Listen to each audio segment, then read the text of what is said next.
Step into the world of silent shadows, where intrigue and suspense collide in tales that will keep you guessing until the very end. Here, the smallest details hold the biggest answers, and every shadow tells a story waiting to be discovered. Take a deep breath, open your mind, and join us as we unravel the mysteries that lie just beyond the light.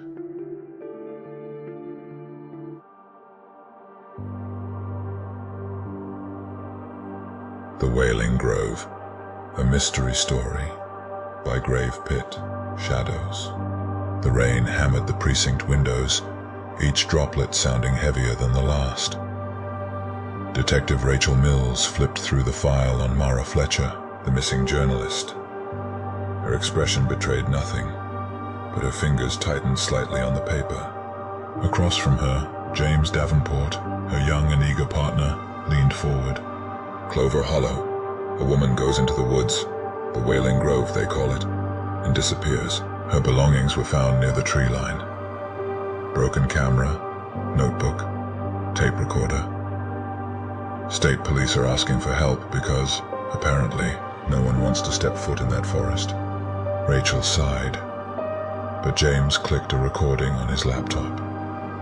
A voice, frantic, trembling, emerged from the speakers, garbled by static. "It's watching me. Watching. I can't. Oh God." The tape ended with a deafening scream, followed by silence. Rachel raised an eyebrow. "Get your coat," she said. "We're going." Clover Hollow was more desolate than they expected. The streets were empty, the buildings sagging under years of neglect. Shadows shifted behind broken windows, but no one answered when Rachel knocked on doors. At the local diner, they finally got a lead. A jittery waitress, pale as a ghost, whispered, "You shouldn't have come. The Grove, it doesn't just kill. It makes you see things, feel things." "What kind of things?" Rachel pressed. "Your worst memories, your worst fears. It feeds on them," the waitress said, glancing nervously at the door. Mara went in, and now she's part of it. You will be too. Later, they met Harlan Gray, a grizzled man who spoke as if the forest were a living thing. "It doesn't just kill you," Harlan said. "It eats you. Not all at once. No, that'd be merciful. It takes pieces. Your mind first, then your soul, then your body." He leaned closer, his voice a hoarse whisper. "You hear it yet? The Grove? It's already calling you." James glanced at Rachel nervously, but she brushed it off. "We'll see about that," she said. The town's lone inn was crumbling, its halls dimly lit by flickering bulbs. That night, Rachel pored over Mara's notes. "The whispers, they know my secrets. Don't follow the laughter. It's not just the trees. There's something else in there." James couldn't sleep. At 1 a.m. he heard faint laughter, childlike, distant. When he opened the window, the sound stopped, but a shadow lingered in the treetops. It wasn't until he closed the curtain that the laughter resumed, this time closer. The next morning, they entered the Wailing Grove. The air grew colder with each step, the forest swallowing sunlight whole. The ground was soft and spongy beneath their boots, oozing a dark, sticky substance when pressed. The trees were wrong. Their bark glistened as though wet, and some trunks bulged unnaturally, as if something were inside, struggling to escape. James pointed to a tree. Its bark seemed to form the outline of a human face. Rachel leaned closer, and the face moved, its eyes snapping open. "Why did you let me die?" the face whispered. Rachel stumbled back, her pulse racing. The forest played games with them, warping time and space. Paths looped endlessly, and the whispers grew louder, resolving into voices, familiar voices. Rachel heard her son's laughter, faint and distant.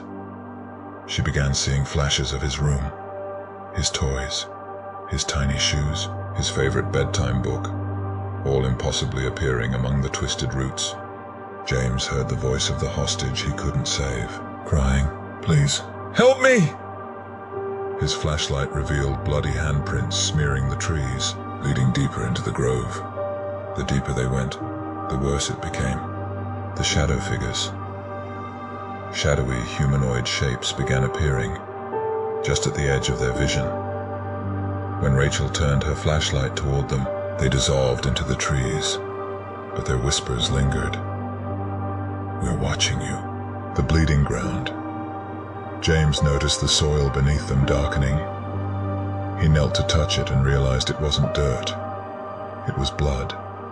The grove separated them, pulling each into their personal nightmares. Rachel's nightmare.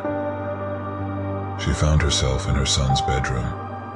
It was pristine, untouched since his death. "Mommy, come find me," his voice called. She turned to see him sitting on the bed, but something was wrong.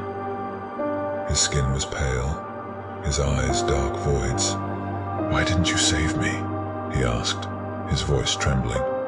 Rachel blinked, and the room was gone. She was in a hospital hallway, the sound of flatlining monitors echoing in her ears. Doctors pushed past her, whispering, "You failed him." James's nightmare. James stumbled into a cabin where he found a mirror, but the reflection wasn't his. It was the hostage he had failed to save. The reflection stared at him, blood dripping from its mouth. "You froze," it said, stepping out of the mirror. "You let me die." They reunited in the heart of the grove, where a stone altar stood. Faces writhed in its surface, their mouths open in soundless screams. Then the entity appeared. It was massive, a creature made of roots, bones, and darkness. Its hollow eyes dripped black ichor, and its voice was a chorus of agony. "You carry such guilt," it said. "You belong to me now." It revealed their secrets. To Rachel, "You let him die. You didn't even try to save him." To James, "You froze. You chose fear over action. Now, death is your penance." The entity offered them a choice. Bring it new victims, or join the countless souls trapped in the trees. Rachel noticed symbols carved into the altar. Her mind raced. They formed a sigil, one she could use to weaken the entity. "James, keep it busy," she shouted, slashing her palm to draw blood. James threw rocks and shouted at the entity, dodging its claw-like roots. Rachel traced the sigil in blood, her hands trembling as the whispers rose to a deafening crescendo. The altar erupted in light. The entity howled, its form unraveling, and the grove began collapsing. Rachel and James ran as trees exploded into ash, their faces wailing as they crumbled. Shadows clawed at their heels, and the ground cracked beneath them. Back in Clover Hollow, the detectives tried to convince themselves it was over, but the grove had marked them. That night, Rachel found her son's favorite toy on her motel bed, though she'd left it locked away at home. James caught his reflection in the mirror. Behind him stood the shadowy figures, whispering, "We're waiting." The camera pans back to the forest, now regrowing, darker and more twisted than before. The whispers return, faint but insistent. "You may leave, but you'll never be free." The story may have ended, but the shadows linger on. Thank you for watching Silent Shadows. Your support means the world to us. Don't forget to like, share, and subscribe so you never miss an episode. Share your thoughts and theories in the comments. We're always eager to hear what you uncover. Stay tuned for more chilling tales. And as always, be careful of the secrets lurking in the dark. Step into the world of Silent Shadows, where intrigue and suspense collide in tales that will keep you guessing until the very end. Here, the smallest details hold the biggest answers, and every shadow tells a story waiting to be discovered. Take a deep breath, open your mind, and join us as we unravel the mysteries that lie just beyond the light.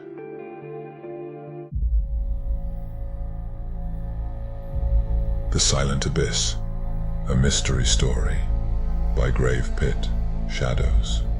The Alaskan wilderness stretched endlessly in every direction, its frozen desolation broken only by jagged cliffs and dense forests. At its heart lay the silent abyss, a black chasm so vast and deep it seemed to swallow the earth itself. Detectives Rachel Mills and James Davenport had faced strange cases before, ones that blurred the line between reality and the inexplicable, but nothing had prepared them for this. They arrived after reports of a missing expedition, led by Dr. Eleanor Vance, reached federal authorities. Her team of scientists had disappeared weeks earlier, with their last known location logged at the edge of the abyss. Missing researchers in the middle of nowhere, James muttered, as they stepped out of their vehicle, the icy wind cutting through their coats. Why us? Rachel adjusted her scarf, her sharp eyes scanning the desolate landscape. They didn't just disappear, she said. The preliminary report mentioned voices, whispers, and something that didn't make sense. James raised an eyebrow. Ghost stories? Rachel's lips tightened. Something worse. The base camp, still intact, was a scene of eerie stillness. Tents stood half buried in snow, their contents untouched, as though the researchers had simply vanished into thin air. James crouched beside a portable generator, its fuel tank full but unpowered. They left in a hurry, he noted, brushing frost off a map pinned to a nearby table. No signs of struggle, but all their equipment still here. Why leave everything? Rachel picked up a field journal, flipping through its water-damaged pages. One entry caught her attention. We've reached the edge of the abyss. The air feels wrong, like it's alive. Victor says he hears voices. I'm starting to hear them too. She held up the notebook. They knew something wasn't right. James pulled out a small recorder from one of the tents. Static crackled as he pressed play, but faintly, beneath the noise, came a voice, distorted and panicked. It's watching us. It's in the dark. Oh God, it's here. The recording cut off abruptly. James stared at the device, his face pale. Tell me that's just interference. Rachel didn't answer. She turned toward the abyss in the distance, a black scar against the frozen landscape. Gear up, she said. We're going in. The abyss was unlike anything Rachel or James had ever seen. Its edges were sharp and jagged, as though the earth had been violently torn apart. Peering over the side, they saw only darkness, a void that seemed to go on forever. Securing their harnesses, they began their descent. The ropes groaned under their weight, the sound swallowed almost immediately by the oppressive silence. James glanced at Rachel, his flashlight beam catching the tension in her jaw. What do you think we'll find down there? Answers, she said, though her voice betrayed uncertainty. As they descended, the air grew colder. The walls of the chasm were smooth and wet, glistening in the dim light. A faint vibration pulsed beneath their hands as they gripped the ropes, like a heartbeat within the stone. It feels alive, James muttered. Rachel didn't respond. She was focused on the whispers. They were faint at first, barely distinguishable from the sound of their own breath. But as they descended further, the voices grew louder. Do you hear that? James asked, his voice tight. Rachel nodded. They're talking to us. The whispers overlapped, dozens of voices blending into an unintelligible hum. But every now and then, a single phrase stood out. Why did you come? Hours later, they reached a ledge deep within the abyss. The walls were marked with strange carvings, sharp, angular symbols that pulsed faintly when their flashlights passed over them. What the hell is this? James asked, running his fingers over the markings. Not natural, Rachel said. She crouched, inspecting the symbols closer. These are deliberate. Someone, or something, made these. James stepped back, his flashlight sweeping across the ledge. His beam caught a dark object in the snow, a shard of bone, blackened as though burned. Rachel, he called, holding it up. This isn't an animal. Rachel stood, her expression grim. Someone's been here before us. As they prepared to descend further, the whispers returned, louder and more distinct. James froze, his flashlight trembling in his hand. Rachel, I think I heard your name. Rachel turned sharply. What did it say?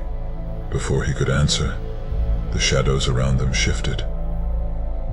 At first, it was subtle, a flicker at the edge of their vision. Then, a figure emerged from the darkness. It was tall and thin, its limbs impossibly long, its face blank and smooth. It moved in jerky, unnatural motions, stopping just at the edge of their light. James raised his flashlight, his breath hitching. What is that? The figure tilted its head, as if studying them. Then, in a sudden burst of speed, it disappeared into the shadows. Did you see that? James whispered. Rachel nodded, her hand instinctively reaching for her sidearm. We're not alone down here. The deeper they went, the more the abyss seemed to come alive. The whispers became personal, speaking directly to them. Rachel heard her son's laughter, echoing faintly. Mommy, where are you? James heard the voice of a hostage he'd failed to save, crying out for help. It's in our heads, Rachel said, her voice shaking. It's using our memories against us. But how? James demanded. How does it know? The answer came in the form of another figure, stepping out of the darkness. This one was closer, its blank face inches from Rachel's. It didn't attack, it just stared. And then it whispered, You can't save them. The final descent brought them to a cavern unlike anything they'd imagined. The walls glowed faintly, pulsing like veins. At the center was a black pool, its surface perfectly still. This is it, Rachel said, her voice hollow. What do we do now? James asked. Before Rachel could answer, the pool began to ripple. Slowly, a hand emerged from the water, skeletal and wet, its bony fingers reaching toward them. James stumbled back, his flashlight flickering. We need to get out of here, now. The shadows around them began to move, closing in. Dozens of figures emerged, their blank faces tilting as they surrounded the detectives. The whispers grew deafening, overlapping into a cacophony of voices. You don't belong here. You can't leave. Join us. Rachel raised her gun, firing into the shadows. The figures didn't flinch. James, run! She shouted, grabbing his arm. They sprinted toward the ropes, the shadows surging behind them. The whispers became screams, reverberating through the cavern. They climbed frantically, their hands numb from the cold. Below them, the pool churned violently, and the shadows clawed at the walls, trying to reach them. By the time they reached the surface, the first light of dawn was breaking over the horizon. They collapsed in the snow, gasping for air. James turned to Rachel, his face pale. What the hell was that? Rachel didn't answer. She stared back at the abyss, her expression unreadable. It's not over, she said finally. What do you mean? She held up the field journal she'd taken from the camp. The last page was blank, save for a single phrase scrawled in blood-red ink. It's waiting. The story may have ended, but the shadows linger on. Thank you for watching Silent Shadows. Your support means the world to us. Don't forget to like, share, and subscribe so you never miss an episode. Share your thoughts and theories in the comments. We're always eager to hear what you uncover. Stay tuned for more chilling tales. And as always, be careful of the secrets lurking in the dark.